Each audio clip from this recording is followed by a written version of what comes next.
Hey, beautiful woman. It's your show host, Regina Huber from Transform Your Performance. And today I'm welcoming you from Chicago, Illinois, United States.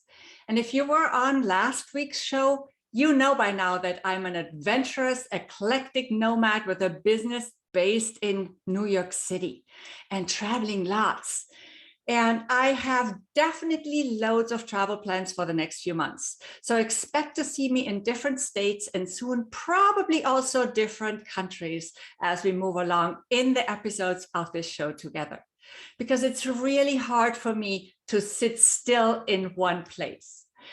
My eclectic life and experience on 5 continents has allowed me to become a multicultural and multilingual transformational leadership coach and international inspirational speaker. And because I have seen such a multitude of a sparkling brilliance in women all over the world, I have made it my mission for this show and all its episodes to inspire you to ignite a fire wherever your path leads you, to stop dimming your light and instead shine your brightest light so you can increase your income, your influence, and your impact, which allows you to live a more fulfilled life. So again, welcome to my show, or rather your show, as I said last time. It's titled, What's Your Spark? What's Your Spark is about how you can show up more powerfully in business and in leadership and sparkle your unique leader brilliance out to the world. Beam like a dazzling star with it. Shine with such a bright light that people have to put on their sunglasses in your presence. And as always, when I say in leadership, this means leadership in any capacity. You don't need a leadership position to be a leader. Leadership doesn't come with a position anyway. Leadership is an attitude, and it starts with self-leadership, always. As a reminder, all sessions have 2 parts. The first part is me sharing bits and pieces of my wisdom chest, the knowledge I have gathered over the years. And then we'll have a conversation together in the second part of the show, where you'll have the opportunity to ask any questions you may have, and of course, also contribute your comments and suggestions for future shows. Because I want to make sure we include everything you need as far as it's relevant to my topic. So are you ready? Cool. Okay, let's get the ball rolling. In today's episode, we're really letting your genie out of the bottle. We are digging deep with your distinctive uniqueness. And I hope you're excited about that. As you remember from last week, our topic for our first few weeks together is your distinctive uniqueness. And today we're going to dig deeper with it, and we'll specifically be looking at all the good stuff in your distinctive uniqueness. Because I don't want to scare you with the bad stuff, okay? And I want you to come back to my show. Just kidding. But after all, we're here to uncover your special spark, aren't we? I'm guessing all of us have gone through some kind of change in the past 2 years or so, right? In fact, if we're growth-oriented, then we continuously change, and we want to change, and we want to change. We want to change because we want to grow and transform. Having said that, what I have noticed in myself and in my clients is that so many women have had to pivot, either because they lost their jobs, or if they're business owners, like coaches, for example, they may have lost the opportunity to speak to their target audience in person, which would be my case. Because in 2020, from one day to the next, I lost 8 months of engagements that I had worked an entire year for. And for in some instances, even longer. And, I'm not complaining here. It's just what it is right now. And I certainly wasn't the only one. I know that. And while I always want to continue doing in-person speaking and networking, I also had to come up with new ways of finding clients. And some of us have literally been pushed to explore the next level of our potential during these past few months.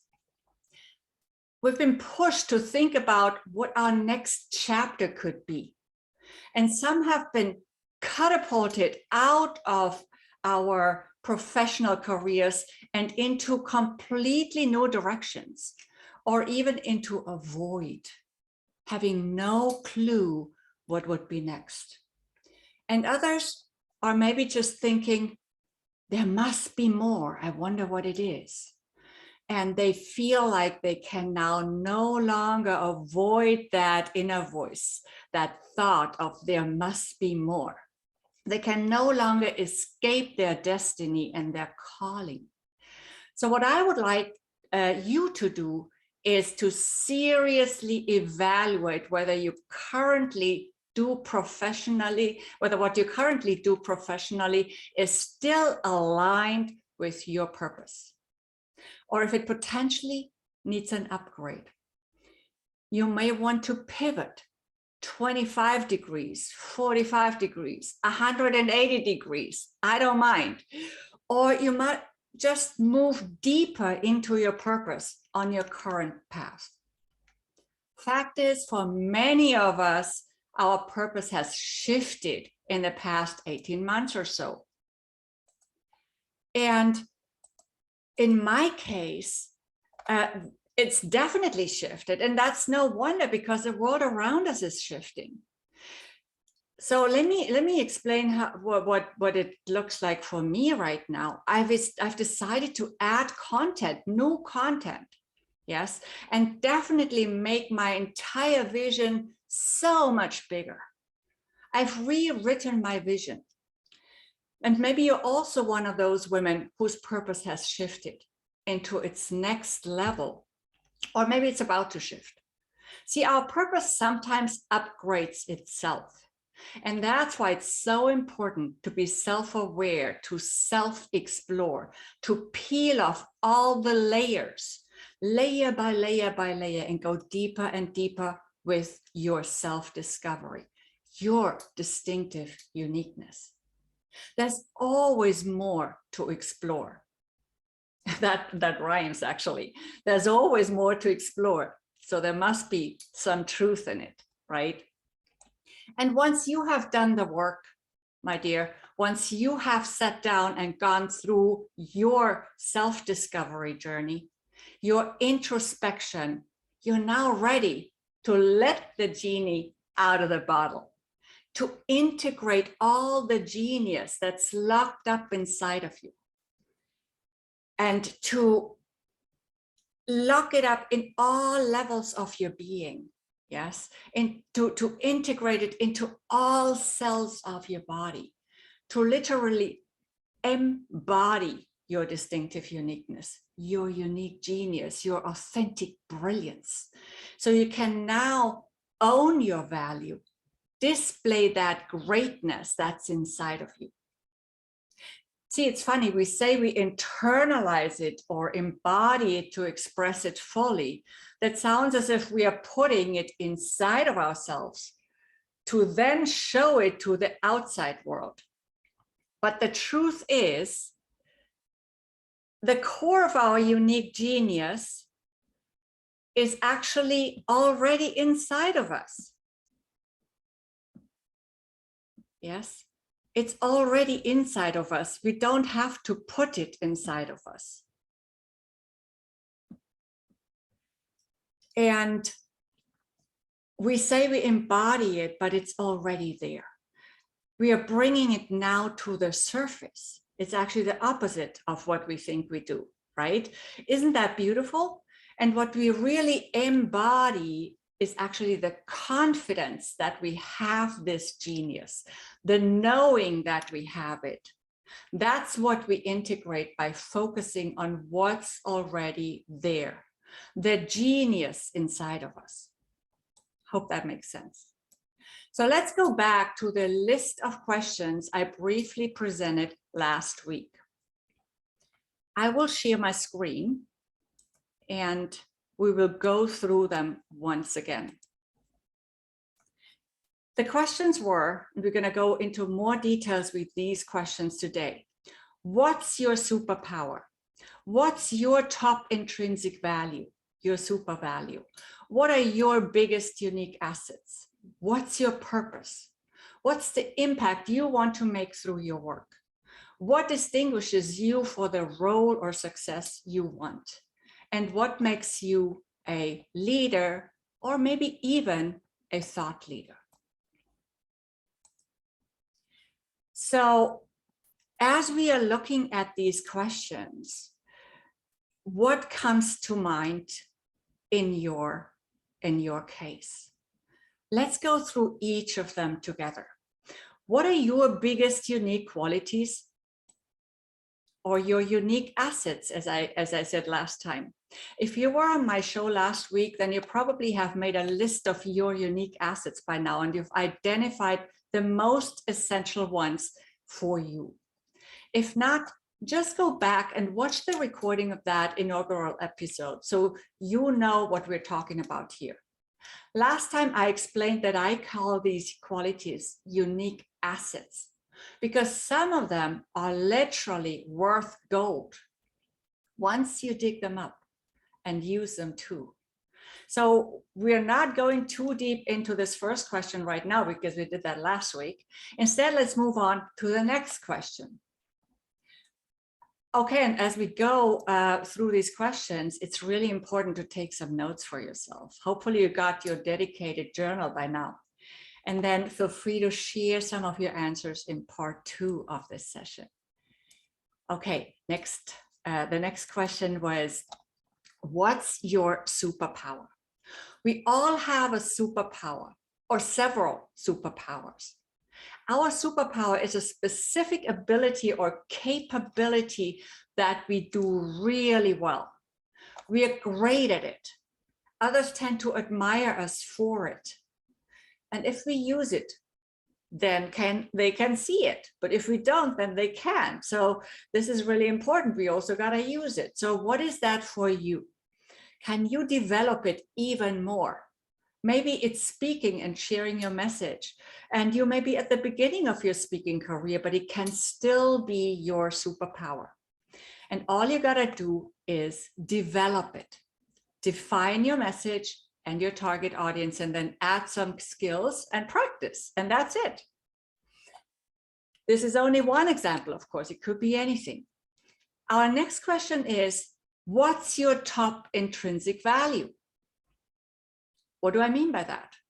Well, we talked about owning your value last week and how in order to own your value, you must first uncover it, know what it is. Yes. So if you're unclear of your top intrinsic value, start by making a list of all the things you or others value in you and about you.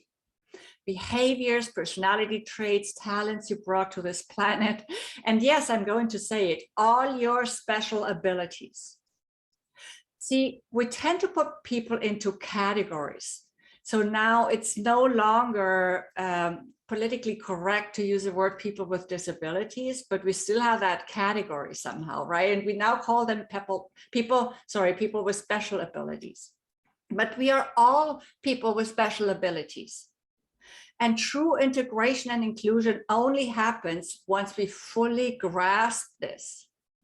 We need to stop putting people into boxes and start seeing the individual, the unique human being. This is also a big piece of my humanizing the workplace work, but more about that at some other time. Let's focus back on you and your top intrinsic value. If you were a box of precious jewels, how would you describe yourself? What's the most valuable gem in your treasure chest? Ever thought about that? Write these things down. These lists can do wonders to increase your self-awareness and your self-belief and confidence. But now on to the next question on my slide, and definitely make those lists, ladies. What's your purpose is our next question. I talked about purpose before. What is that purpose for you right now and going forward? Has it changed over time? Or do you need to dig deeper with it maybe? What do you feel called to do? Do you know? Do you not know? See, the better we know ourselves, the easier it becomes to find out what our purpose really is, meaning how and where we can make the biggest difference as who we are and enjoy the process. Which leads me to my next question. What's the impact you want to make through your work and through who you are? Most women I know don't just want to make money from their work. They also want to make an impact. What is it for you? What would you like to see changed in the world? Who or what cause would you like to support? How do you want to serve? See, I have the script that I read out to myself every single morning. I call it my daily empowered self script. And this is how it starts. Today and every day, I consciously choose to find ways to be of greater service. I'm constantly expanding further into my potential, stepping deeper into it every single day. I'm determined to grow and become a higher expression of myself with every step I take and every move I make.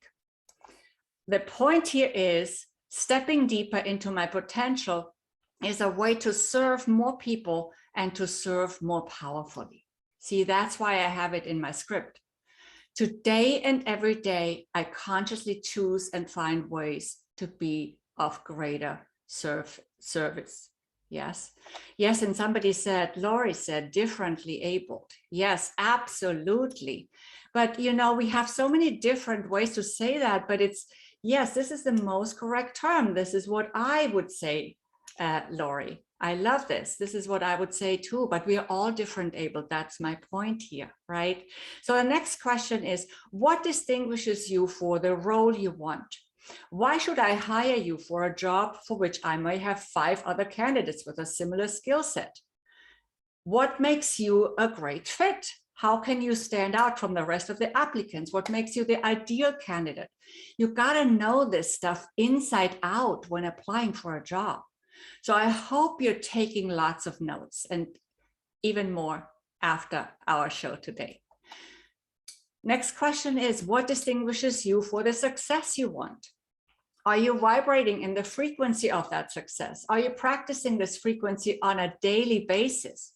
Can you feel into the experience of the success you want without it having materialized quite yet, without seeing it or hearing it yet? Because that's how we create success, ladies. It starts in our minds with an idea. This idea then becomes a vision. We make a plan based on that vision. We set goals, and then we go and take action. We implement. But oftentimes, we find ourselves stuck despite all the action, despite working 12 and more hours a day. We see little progress. That's because we haven't aligned energetically to the outcome we want to see and to create, to the results we want to see.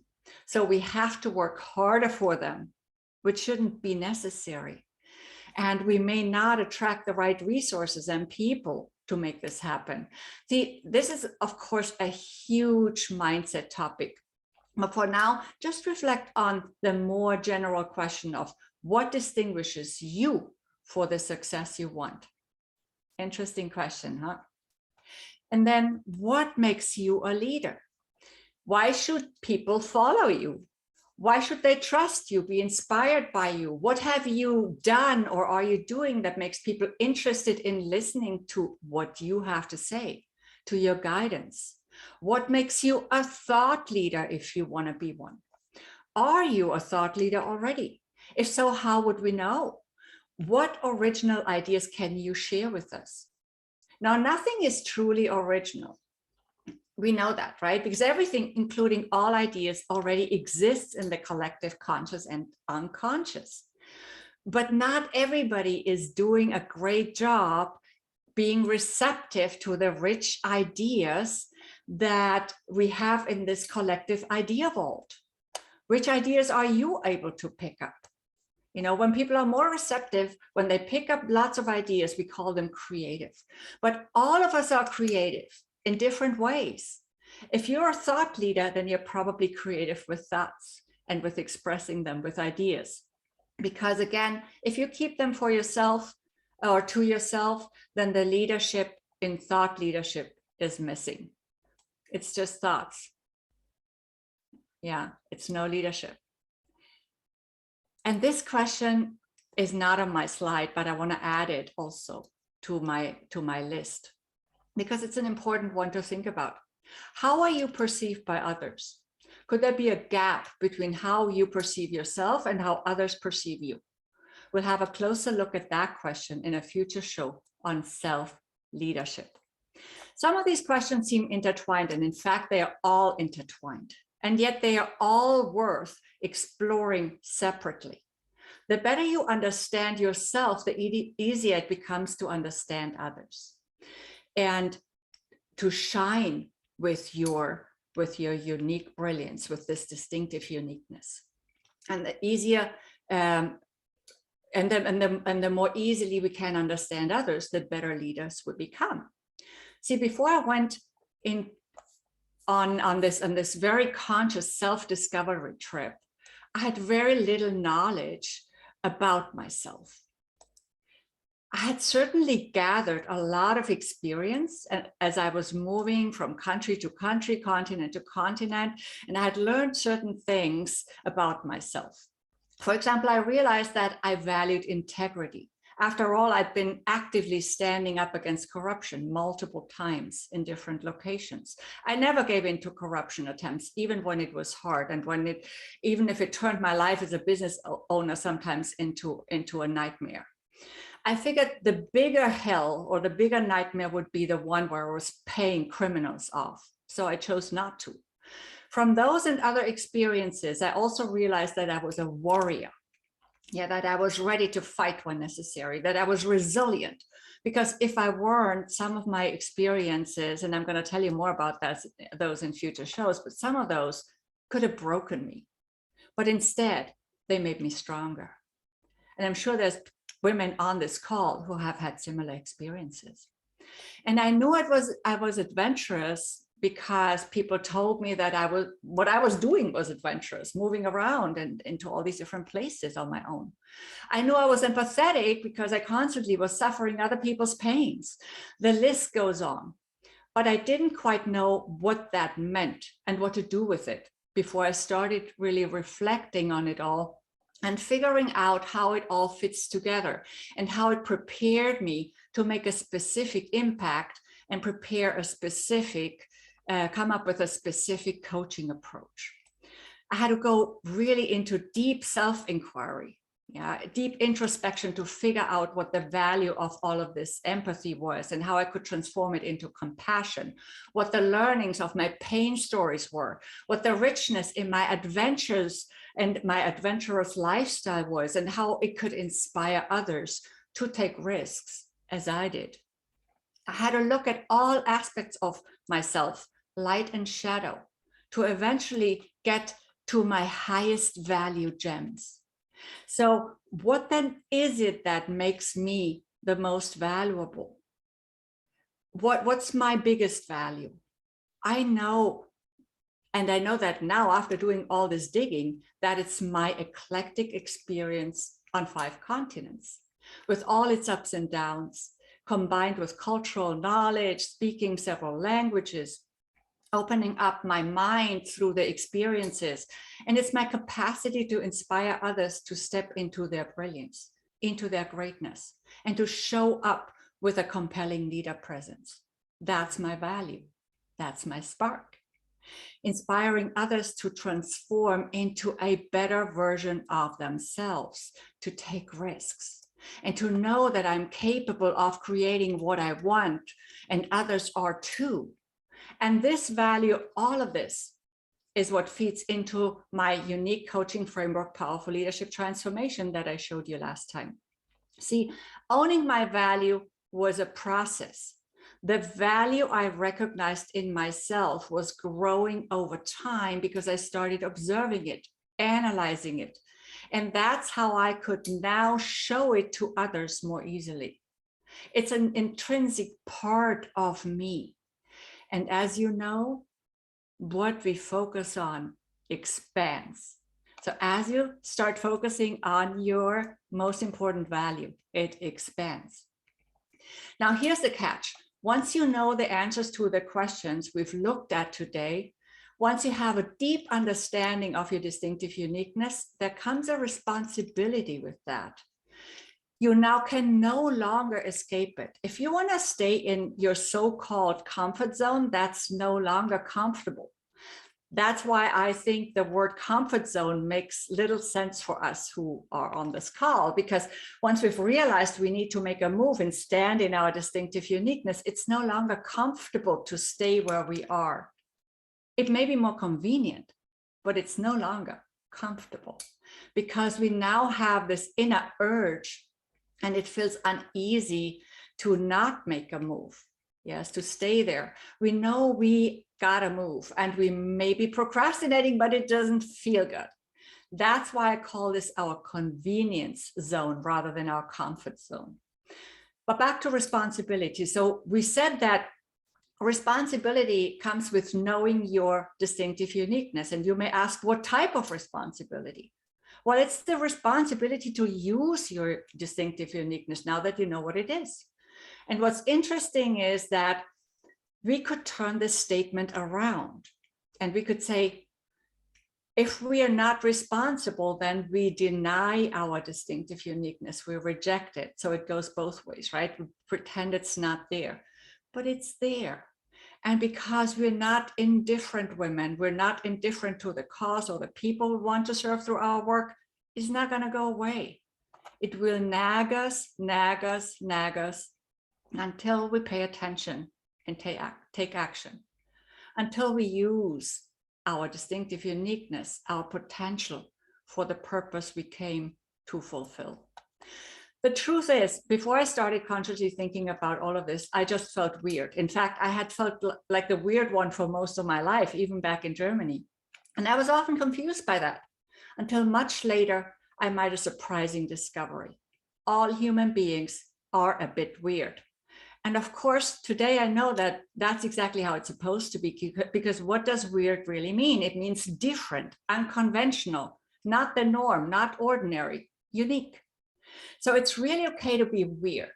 It gives you a huge opportunity. It gives you the opportunity to be extraordinary, to be you, because what makes you different, it is what makes you you. And it's often in our weirdness that we find our greatness, our brilliance. And once we uncover and embrace our weirdness, we can then use it to our own advantage in our careers, in business, and all areas of our lives. But not only that, we now also more easily accept the weirdness and the differentness in others, and we come to value it in them as well, to appreciate the huge gift of diversity in the world and in the workplace.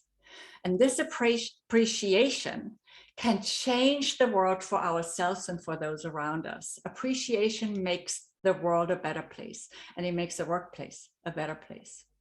So again, today I call my weirdness my distinctive uniqueness. And it's become one of 4 pillars of my coaching framework, Powerful Leadership Transformation. You can also still find it on my website, transformyourperformance.com.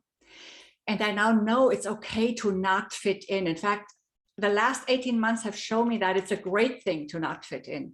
And my prior experience has prepared me for that. I'm now okay with being the mismatch. And in fact, I was once a guest on a show that's called The Outcast. And I'm no longer personally offended when I get attacked for speaking my truth. I can be a courageous leader who doesn't depend on other people's validation. And you can too. And I've learned that there are so many other people who feel the same, who feel excluded somehow like an outsider or like the weird one, like me. daring to be different. See, I made that decision. I dare to be different. Making a decision is always the first most important step. And asking questions like, what can I do at this time to dig deeper with my distinctive uniqueness? What in it have I not utilized yet, or not utilized to the full extent I could? And if you'd like to have a conversation about this, I invite you to hop on my calendar and pick a spot. I'd love to chat with you about your specific situation, how you can open new possibilities for yourself, because you are different, because you are unique. And I will show you the link where you can sign up for this on screen. And it is calendly.com, transform your performance /30-minute call. Let me put it also in the chat box.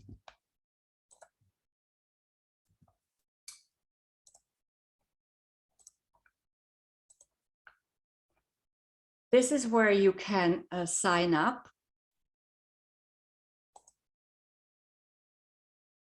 Go to slideshow. This is where you can sign up at calendly.com /transformyourperformance.com 30-minute call. And we'll go over the rest of the contact information toward the end of the call. You have my two websites here, transformyourperformance.com and followregina.com. And I have a YouTube channel, which is called Regina Huber. And of course, my book, Speak Up, Stand Out and Shine, on Amazon. All there for you. All these resources I've made available for you, many of them free.